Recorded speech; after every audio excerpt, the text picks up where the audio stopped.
America often.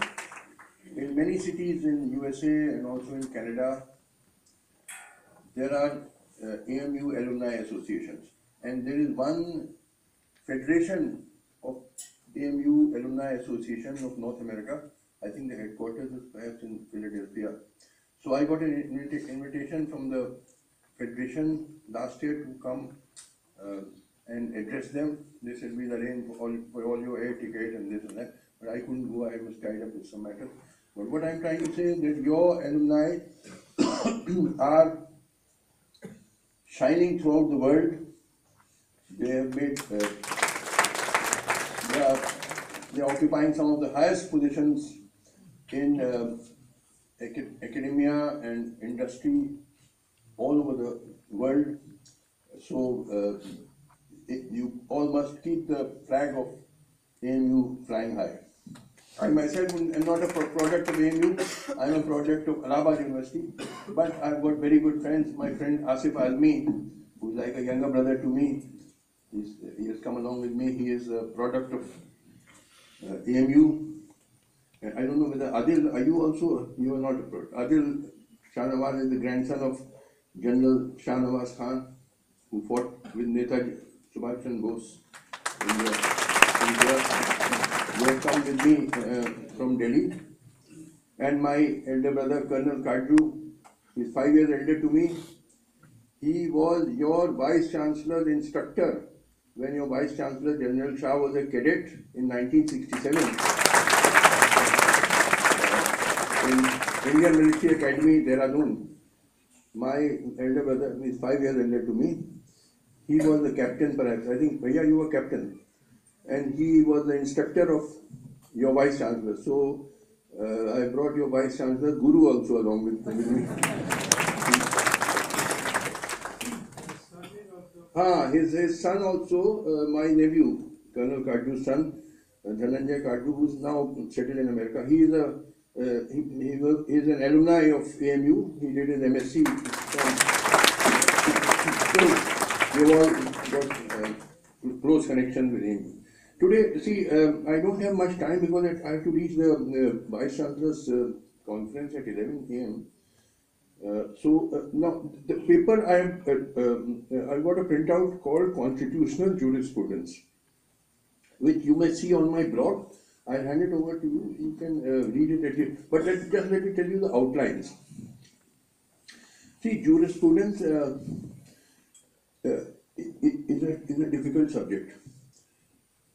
In law, you read civil law, CPC, criminal law, income tax, labor law, and various other specialized topics.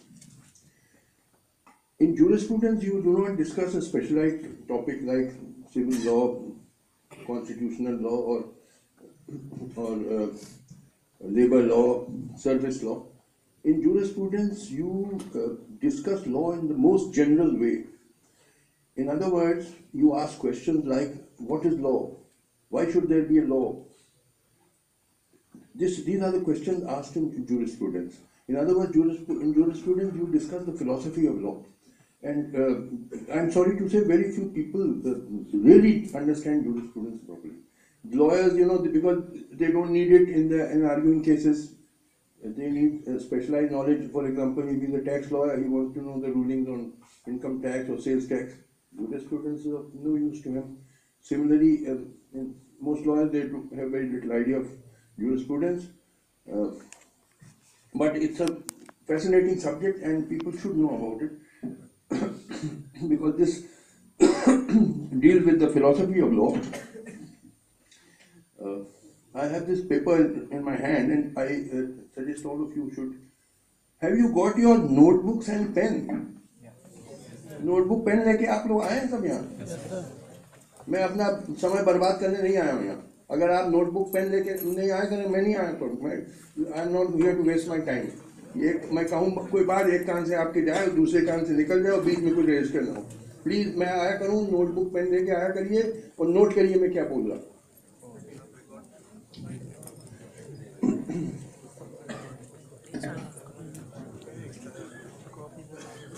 तो तो now this मेरा blog है, मैं paper दे दूंगा सत्यम रोयात के नाम से, उसमें कॉन्स्टिट्यूशनल जूरिस्प्रूडेंस ये आर्टिकल मैंने आज ही सवेरे प्रिंट आउट निकाला।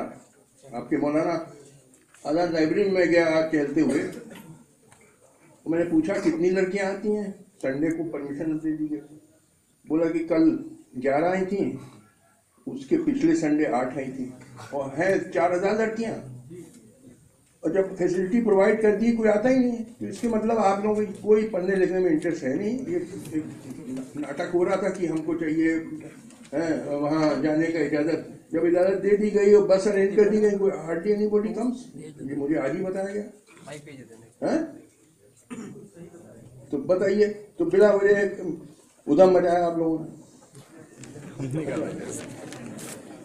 तो ये कॉन्स्टिट्यूशनल जूरिस्प्रूडेंस में as I said, in jurisprudence we discuss law in the most general sense. We don't discuss specialized subjects like civil law, criminal law, labor law, income tax, etc. We discuss law in the most general way. That is the philosophy of law. And we discuss how did law originate, what are its objects, what does it seek to achieve, etc. So similarly, in constitutional jurisprudence, we discuss what is the constitution, what is the purpose of a constitution, what does the constitution seek to achieve, such questions. Now, the constitution is the fundamental law of the land, as you would be knowing, and therefore it prevails over all other laws. Because you see, in every legal system, there is a hierarchy of laws. For example, in India, the hierarchy at layer 1 of the hierarchy is the Indian Constitution. Below that, at layer 2 are the statutes, which may be made either by the central legislature called Parliament or the state legislatures. So that is at level number 2 of the hierarchy. Level number 3 is what is called as delegated legislation, which may be in the form of rules made under the Act or regulations made under the Act. This is what is called as delegated legislation, which means where the state legislature delegates legal powers. That is at the third layer of the hierarchy. Still lower down, go to the fourth layer, are purely administrative instructions, government orders, GOs, etc. So every legal system has a hierarchy of laws, and the general principle is that if a law in a higher layer of the hierarchy conflicts with the law in the lower level of the hierarchy, then the law in the higher level will prevail and the law in the lower level will become ultra virus, which means null and void. This is the broad principle. This is the theory of Kelsen, the great positivist jurist, whose theory is known as the pure theory of law. Kelsen की theory. उसने hierarchy of laws का concept दिया। अब first question arises, why do you need a constitution at all? There may be written constitution, there may be unwritten constitution. What is the purpose of having a constitution? देखिए, first purpose of having constitution is that it sets up the organic law of the land. क्या मतलब organic law का? कि it sets up organs of power. Constitution में constitution क्या करता है? Organs of power की पार्लियामेंट, गवर्नमेंट, जुडिशरी, जो ऑर्गन्स ऑफ पावर को सेटअप करता है। ये first purpose of a constitution होता है, to set up the organic law of the land. तो जैसे इंडियन कॉन्स्टिट्यूशन सेटअप करता है ये parliament, executive, president, prime minister, ministers and judiciary and so on. This is the first purpose of a constitution. पहले तो सब कॉन्स्टिट्यूशन अनरिटन होते थे, बाद में शुरू हुए। I think the US constitution was the first which was written constitution. इन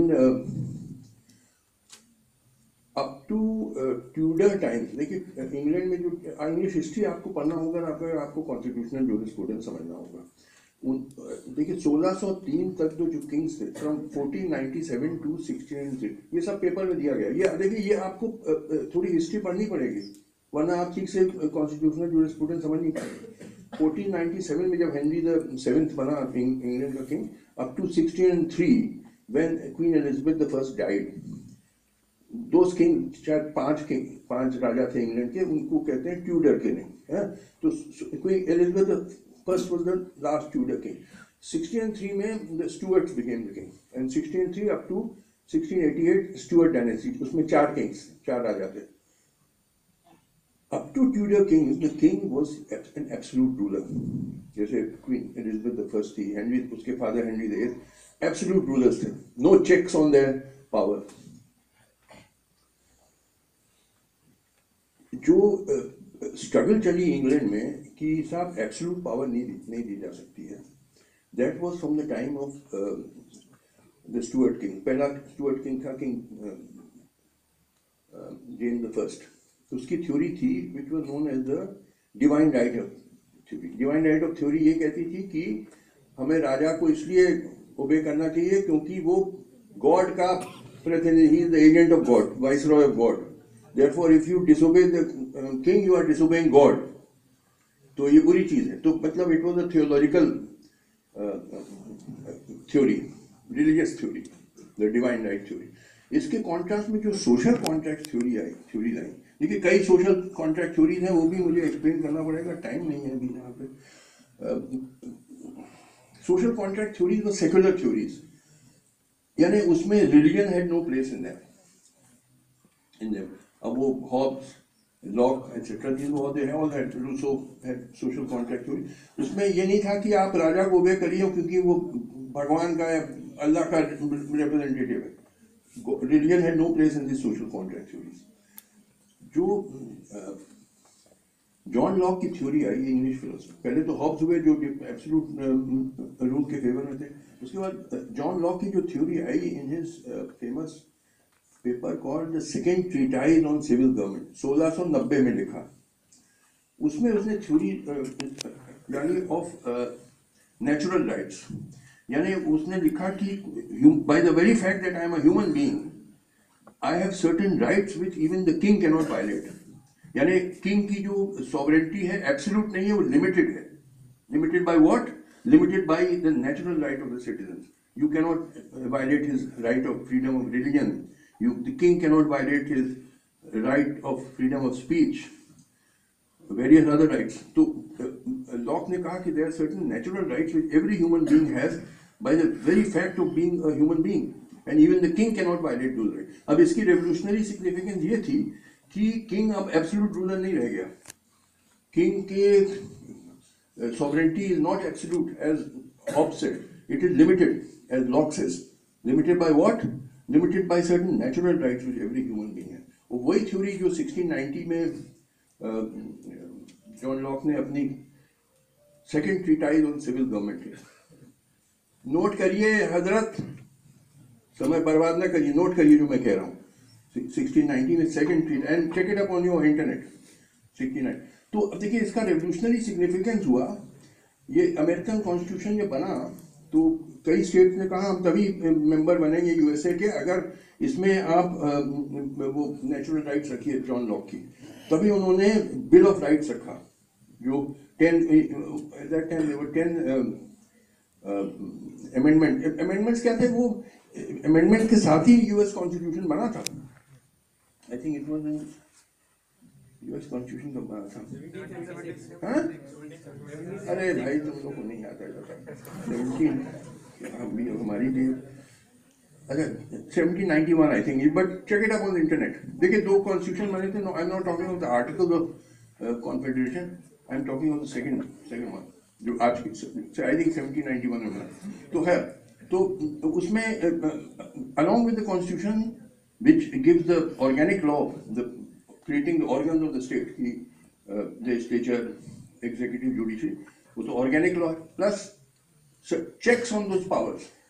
यानी एक तरफ तो पावर दी जा रही है स्टेट अथॉरिटीज, मगर साथ साथ ये भी डाला जा रहा कि ये एब्सोल्यूट पावर्स नहीं है, इस पे कुछ चेक है। तो first 10 amendments which are called the Bill of Rights, they were really not amendments. They were part of the Constitution as enacted right from the beginning.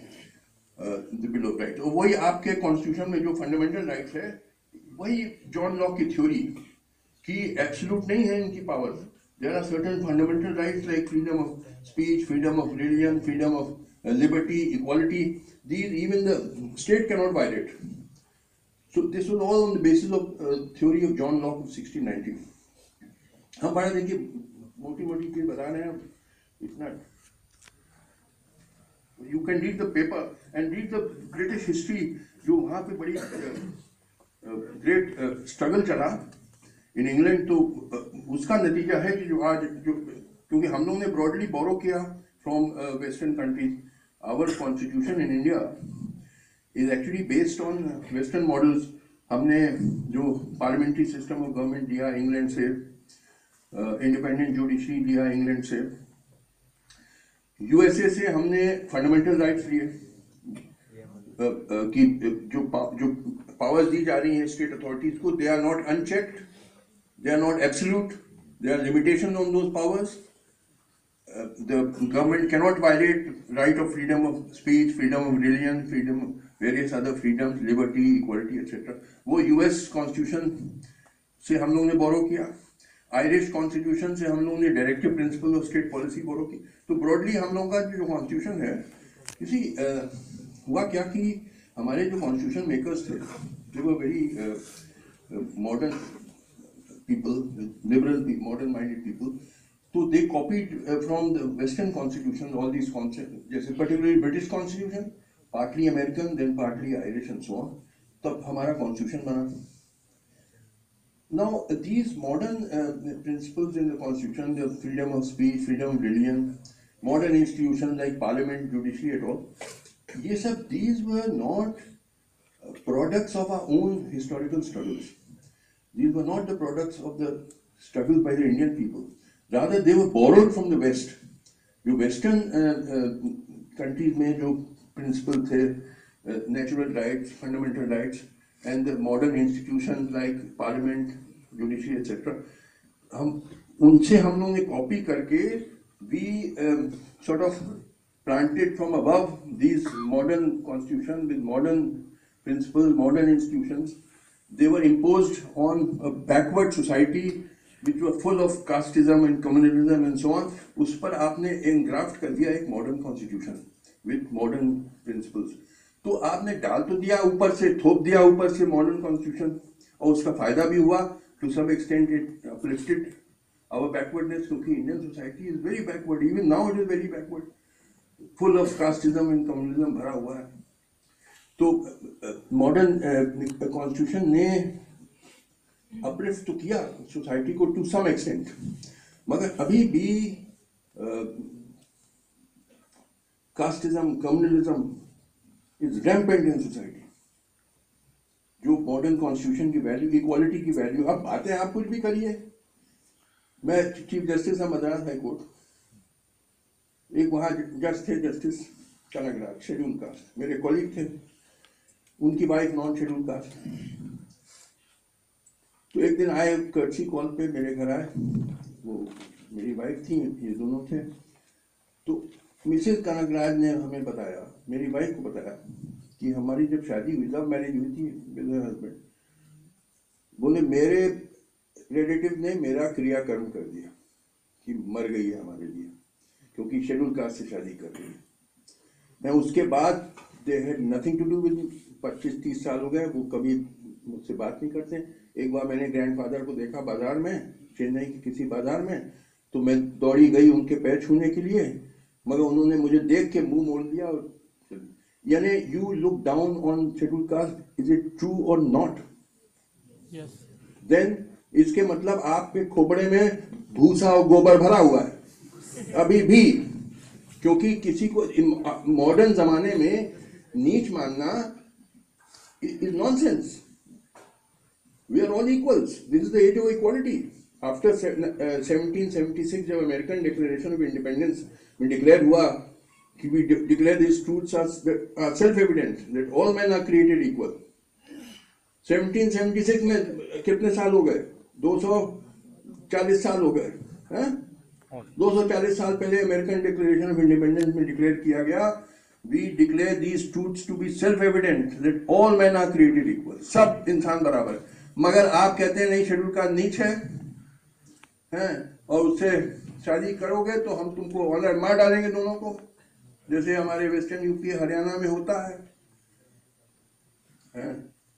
एक मुझे क्या बताएं, दिल्ली में मिली है lady professor, OBC by the way, lady professor, हम नाम नहीं लेंगे, तो बड़ी कहने लगी मुझसे कि हमारे तो फैमिली में बड़े लिबरल लोग हैं, कई इंटरकास्ट शादियां करी हैं। मैंने कहा मैडम एक चीज बता दीजिए बस कि अगर आपकी लड़की किसी शेड्यूल कास्ट लड़के से शादी करना चाहे आप परमिट करेंगी? बोली ये तो कभी नहीं हो सकता। क्या साबित करता है कि अभी भी यहाँ पे खोपड़े में गोबर भूसा भरा हुआ है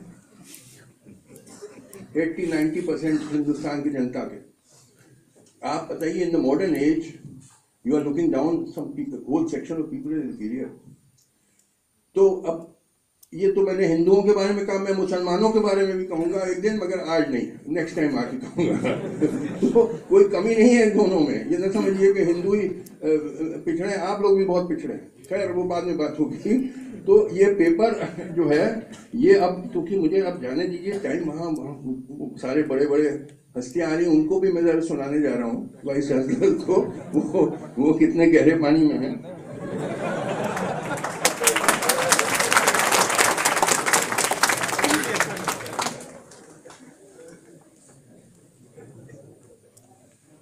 ब्रॉडली देखिए बहुत little take time I think, ये इन्हें बहुत सारी चीज़ें हैं जो को मुझे एक्सप्लेन करनी पड़ेंगी, but I come again to, अब तो मैं प्रेस काउंसिल से मुझे छुट्टी मिल गई है तो मैं फ्री हूँ और मैं अक्सर आया करूँगा आप लोगों के बीच में और